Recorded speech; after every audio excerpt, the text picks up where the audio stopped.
మీ ఇంట్లో washing machine వేసి మీరు అటు ఇటు వెళ్తూ ఉన్నారా? లేదా చిన్న పిల్లల్ని వాషింగ్ మిషన్ దగ్గర తిరుగుతున్నారేమో అని చూసుకుంటున్నారా? లేదా? ఒకవేళ ఇదే జరిగితే మాత్రము ఖచ్చితంగా వాషింగ్ మిషన్ వేసినప్పుడు మీరు కాస్త అప్రమత్తంగా ఉండండి. అలాగే వాషింగ్ మిషన్‌లోని లోడ్ వేసేటప్పుడు అది ఎంత కెపాసిటీ ఉంటే అది కరెక్ట్‌గా తిరిగి అదంతా డ్రై చేసి మనకి డ్రై క్లోత్స్‌ని అవుట్‌పుట్ ఇస్తుంది అనేది మాత్రం గమనించుకోండి. దాని ఏదైతే తయారీలో ఉన్న కెపాసిటీ ఇస్తారో 10 కేజెస్, 7 కేజెస్, 8 కేజెస్ ఆ కేజెస్‌కి మించి గనక మీరు ఓవర్‌లోడ్ వేస్తే మాత్రము ఖచ్చితంగా అది బాంబ్ కన్నా భయంకరంగా బ్లాస్ట్ అయిపోయే ఛాన్స్ ఉంటుంది. మరి సేమ్ ఇలాంటి ఘటనే హైదరాబాద్ అమీర్‌పేట్‌లోని చోటు చేసుకుంది. సో, అది ఏ బ్రాండ్‌కి సంబంధించిన వాషింగ్ మెషిన్ అనేది పక్కన పెట్టేద్దాం. That is a top brand washing machine. ప్రస్తుతం ఈ వీడియో అయితే వైరల్ అవుతూ ఉంది. ఒక యువతి బట్టలు వేసేసి ఫ్రంట్ లోడెడ్ వాషింగ్ మెషిన్ అది. బట్టలు వేసి ఆవిడ పని ఆవిడ చూసుకుంటూ ఉన్నారు.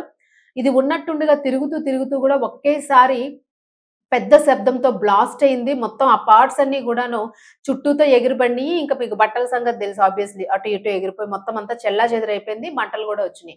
మరి అది ఇంకా తీవ్ర స్థాయిలో ఏమైనా బ్లాస్ట్ అయితే మాత్రం ఖచ్చితంగా అది బాంబులాగే ప్రమాదమే. ఎలక్ట్రిక్ గూడ్స్ అవి ఎర్త్ అయిందంటే మాత్రం పవర్ సాకెట్స్ అన్నీ పోయే ఛాన్స్ ఉంటుంది.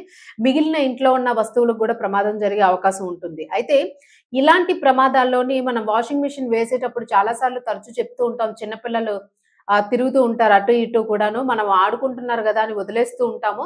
అనేక మంది పిల్లలు గూడా సేమ్ అట్లానే డోర్ తెరిచేయడము, లేదా డోర్ తీసి లోపల కూర్చొని డోర్ వేసుకోవడము. ఒకళ్ళు లోపల డోర్ తీసి లోపలుంటే ఇంకొక పిల్లలెళ్లి స్విచ్ ఆన్ చేయడము. ఇట్లాంటి ఇన్సిడెంట్స్ గూడా చాలా జరుగుతూ ఉన్నాయి. మరి ఈ ప్రమాదంలో మాత్రము చాలా గట్టి బ్లాస్టే అయింది. అయితే ఇందులో ఎందుకు ఆ బ్లాస్ట్ జరిగింది అన్న దానికి మాత్రం నిపుణులు చెప్తున్నది ఏంటి అనంటే ఐదర్ వాషింగ్ మిషన్‌లో టెక్నికల్ ఇష్యూ ఏదైనా వచ్చిన లోపం ఉన్నా గూడా అలానే జరుగుతుంది. And one more thing is main thing is heavy loaded. మరి లోడ్ ఎక్కువై ఉన్నా గూడా అది బ్లాస్ట్ అయిపోతుంది. అది మెయిన్ రీజన్ గూడా అవుతూ ఉంటుంది. ఒకవేళ లోడ్ ఎక్కువ వేసి ఉండొచ్చు అని జెప్పేసైతే చెప్తూ ఉన్నారు. మరది వేసిన వాళ్ళకే తెలుస్తుంది ఎంత లోడ్ వేస్తున్నారు అనేది. మహిళలేంటి అంటే జెంట్స్ అయినా ఫీమేల్స్ అయినాను వాషింగ్ మిషన్ వాడుతున్న వాళ్ళైనా, ఫ్రిడ్జెస్ వాడుతున్న వాళ్ళైనా ఇలా మనం కొన్ని ఎలక్ట్రానిక్ గూడ్స్ వాడేటప్పుడు మన పని తొందరగా అయిపోవాలి గదా! అని జెప్పేసి వాడిచ్చిన కెపాసిటీ కన్నా ఎక్కువ ఓవర్‌లోడెడ్‌గా క్లోత్స్‌ని, వాటర్‌ని అందులో పోర్ జేయడం, వెయ్యడము ఇట్లాంటివి జరుగుతూ ఉంటాయి. అలాగే ఫ్రిడ్జెస్‌కి గూడా ఒక కెపాసిటీ ఉంటుంది. ఆ కెపాసిటీకి మించి లోపల మనం ఓవర్‌లోడ్ చేసి ఆ పాత్రలన్నింటిని లోపల పెట్టేస్తూ ఉంటారు చాలామంది. చాలా టైట్‌గా ఉంటాయి ఫ్రిడ్జ్‌లన్నీ గూడాను. సో, ఇలాంటి టైముల్లో గూడా ఇలాంటి ఎలక్ట్రికల్ ఎర్త్స్ వచ్చే అవకాశం ఉంటుంది అని జెప్పేసి నిపుణులైతే చెప్తూ ఉన్నారు. మరి ఇందులో టెక్నికల్ ఇష్యూ గూడా ఉండుండొచ్చు అని జెప్పి అంటూ ఉన్నారు. సో, కొన్ని మెషిన్స్ ఎంత టాప్ బ్రాండ్ అయినా గూడా రెడీ అయ్యేటప్పుడు ఏదో ఒక టెక్నికల్ ఇష్యూ లోపల ఎలక్ట్రికల్‌గా ఏదైనా లోపం ఉంటుంది. ఒకవేళ అట్లా ఉన్నట్టయితే మాత్రము ఖచ్చితంగా తిరిగేటప్పుడు లేదా వాటర్ ఎక్కువయ్యేటప్పుడు లేదా క్లోత్స్ ఎక్కువయ్యేటప్పుడు కొన్నాళ్ళు తిరుగుతుంది గానీ ఏదో ఒక టైంలో ఇలా బ్లాస్ట్ అవుతుంది.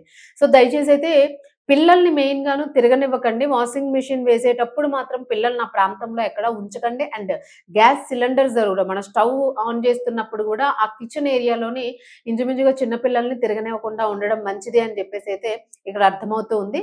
మొత్తానికైతే ఈ వాషింగ్ మిషన్ పేలడంతో అక్కడ అందరూ గూడా భయానికి గురయ్యారు. స్థానికంగా చాలా పెద్ద సౌండ్ వచ్చింది కాబట్టి వెంటనే ఎవరికీ ఎలాంటి ప్రమాదం జరగలేదు. వెంటనే కంపెనీ వాళ్ళకి ఫోన్ చేయడం జరిగింది. మరి వాళ్ళొచ్చి దాన్ని ఏం జేశారు? ప్రాబ్లమ్ ఎక్కడుంది? ఏంటనేది ఎలా సార్ట్ ఔట్ చేశారనేది అప్డేట్ అయితే మనకి లేదు. బట్ ఇలాంటివి జరిగేటప్పుడు సదరు కంపెనీకి సంబంధించి గూడా టోల్ ఫ్రీ నంబర్‌కి కాల్ చేసి మీరు ఇట్లా అయిందని చెప్పండి. అండ్ ఇమ్మీడియేట్‌గా మీరు పోలీసులకు గూడా ఇన్ఫార్మ్ చేయడం మంచిది. ఏదైనా ప్రమాదం జరిగే ఛాన్స్ ఉంటే. ఎందుకంటే ఇది పేలుడు అనేది ప్రమాదకరమైంది కాబట్టి. So, be careful washing machines, electric goods ఇట్లాంటివన్నీ గూడా చాలా జాగ్రత్తగా ఉండాల్సిన అవసరం అయితే ఉంది. ఏదైనా టెక్నికల్ ఎర్రర్స్ ఉంటే మాత్రం మస్ట్‌గా కంపెనీకి సంబంధించిన కాంటాక్ట్ వాళ్ళనైతే కాంటాక్ట్ అవ్వడం బెటర్. So, take care.